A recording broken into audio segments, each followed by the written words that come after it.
चांदनी उदास मन से अपने काम निपटा रही थी। आंखों में से आंसू भी गिरे जा रहे थे। बस अपने पल्लू से उन्हें पोंछे जा रही थी और काम किए जा रही थी। घर में थोड़ी देर पहले ही तो हंगामा हुआ था। जो भी उत्साह था वह ठंडा हो चुका था। कितना मन था उसका। आज रविवार है तो अपने पति अंकित के साथ बाहर घूमने जाएगी। 2-3 दिनों से दोनों पति पत्नी बस यही प्लानिंग कर रहे थे कि रविवार के दिन मूवी देखने जाएंगे, फिर बाहर घूम फिर कर बाहर ही खाना खाकर वापस आ जाएंगे। आखिर शादी को ज़्यादा वक्त भी तो नहीं हुआ था, लेकिन भूल गए थे घर में कुछ लोग ऐसे भी हैं जिनको पति पत्नी अकेले बाहर जाते हुए पसंद नहीं आते, या यूँ कहें कि घर की बहू की खुशी उन लोगों को रास नहीं आती। अपने घर के लड़कों की शादी में खूब चटक मटक कर नाच तो लेंगे, लेकिन उसके बाद की जिम्मेदारियां कभी देना पसंद नहीं करेंगे। ऐसे लोगों का बस चले तो स्टेज पर भी लड़कों को अपनी पत्नी के साथ बैठने ना दें। अक्सर घरों में यह काम सास करती है, पर यहाँ तो ननद है, वह भी कुंवारी। अंकित की छोटी बहन रेखा, जो अंकित से 3 साल छोटी है, पर अंकित की भी अम्मा बनी बैठी है। अपनी भाभी पर हुक्म तो ऐसे चलाती है जैसे वही उसकी सास हो।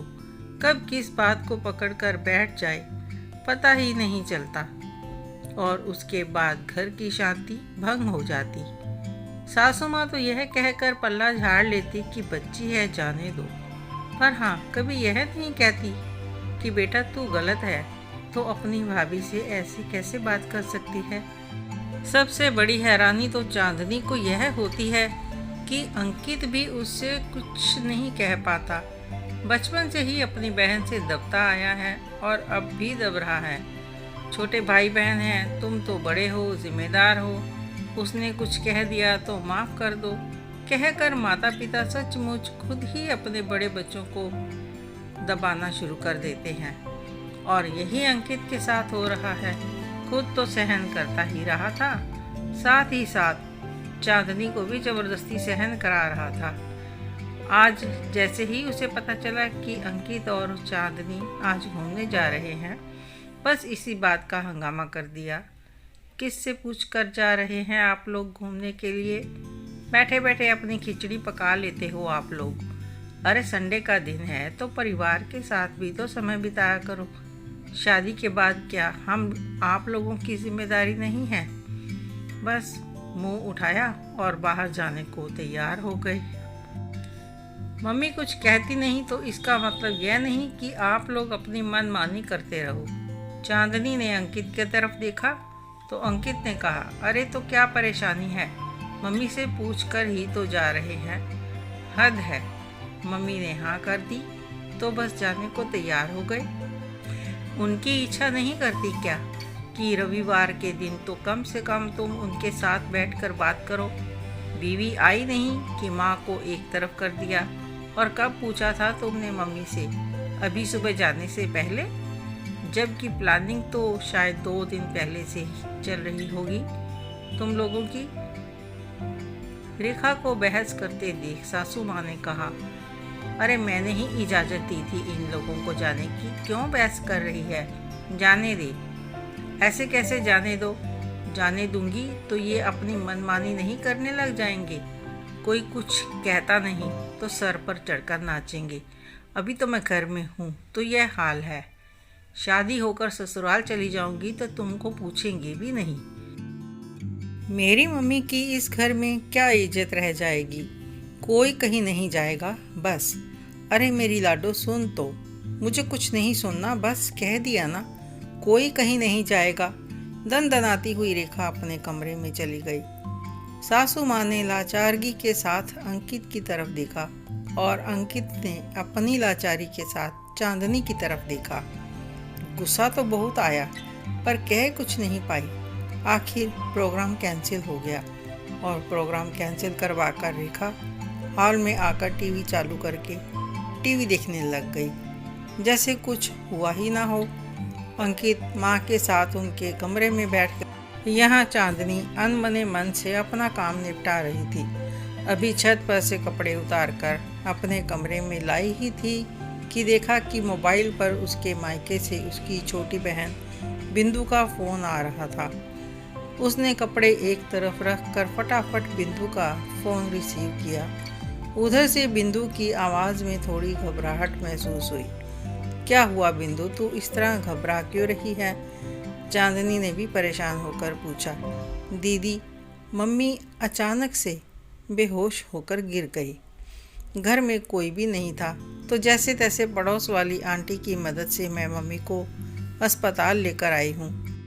पापा भी भैया के पास मुंबई गए हैं, मैं अकेली हूँ, प्लीज़ आप आ जाओ। बिंदु ने रोते हुए चांदनी से कहा। तू फिक्र ना कर, मैं अभी आती हूँ, कहकर चांदनी ने फ़ोन काट दिया। उसने सासू माँ के कमरे में जाकर अंकित को सब कुछ बताया तो सासू माँ ने उन्हें फटाफट वहाँ से निकलने के लिए कहा।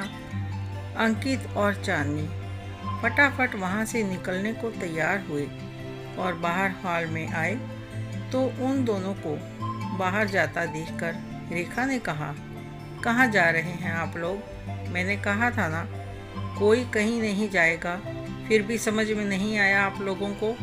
इतने में सासू माँ ने कहा, अरे चांदनी की मम्मी की तबीयत अचानक खराब हो गई है, वह अस्पताल में है, तो इन लोगों को तो जाना चाहिए। अच्छा, सच में? अचानक कैसे तबीयत खराब हो गई? कहीं घूमने के लिए झूठ तो नहीं बोल रहे हैं ये लोग? मम्मी आप तो सीधी सादी हो, रहने दीजिए, यह सब नाटक है। यह आज लोग तो कहीं नहीं जाएंगे, रेखा ने तंज करते हुए कहा। अरे रेखा, हम झूठ क्यों बोलेंगे? चांदनी की मम्मी की तबीयत सचमुच खराब है, चाहे तो तुम साथ चलो, अंकित ने कहा। तो रेखा ने इतराते हुए जवाब दिया, मैं क्यों साथ चलूँगी? मैं तो कहीं नहीं जाऊँगी, ना ही तुम लोगों को जाने दूँगी। मैं सब जानती हूँ, मैं किसी को भी बाहर जाने की इजाज़त नहीं दूँगी। रेखा की जिद सुनकर चांदनी को बहुत गुस्सा आया। उसने इस समय कहा, आपसे इजाज़त मांग कौन रहा है? ज़बरदस्ती अपनी नाक तो आप ला रहे हैं हर चीज़ में। और चीज़ों के लिए तो फिर भी मैं बर्दाश्त कर लूँगी, और ख़बरदार जो मेरी मम्मी की तबीयत के लिए कुछ भी कहा तो मुझे मेरी सास ने ही जाने की इजाज़त दे दी है, तो आप कौन होते हैं जिससे मैं इजाज़त मांगूं? ननद है, ननद बनकर है, मेरी सास बनने की कोशिश मत कीजिए, कहकर चांदनी घर से बाहर निकल गई। अंकित भी उसके पीछे पीछे रवाना हो गया। रेखा ने गुस्से से मम्मी की तरफ देखा और कहा, देखा मम्मी, किस तरह से बात कर गई आपकी बहू? आपके रहते यह हाल है तो मुझे तो आपके बात पूछेगी भी नहीं। उसकी बात सुनकर सासू माँ ने गहरी सांस भरते हुए कहा, सही कहा बेटा, जब तक मैं हूँ तब तक ही तेरा मायका है। अगर यही तेरे हाल रहे ना तो मेरे जाने के बाद तो कुछ भी नहीं रहेगा। ऐसा स्वभाव भी अच्छा नहीं जो अपना ही बैरी बन जाए। ननद है तो ननद बनकर ही रहे, सास बनने की कोशिश क्यों कर रही हो?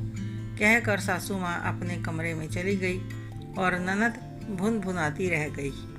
ननद तो ना सुधरी, पर चांदनी ने जवाब देना सीख लिया, और सबसे बड़ी बात सासू माँ और अंकित भी अब उसे कुछ भी सहने के लिए नहीं कहते, क्योंकि सासू माँ ने भी अपनी बेटी का साथ देना कम कर दिया था। यह कहानी आपको कैसी लगी कमेंट करके ज़रूर बताएं। अच्छी लगी हो तो लाइक करें, शेयर करें, सब्सक्राइब ज़रूर करें। धन्यवाद।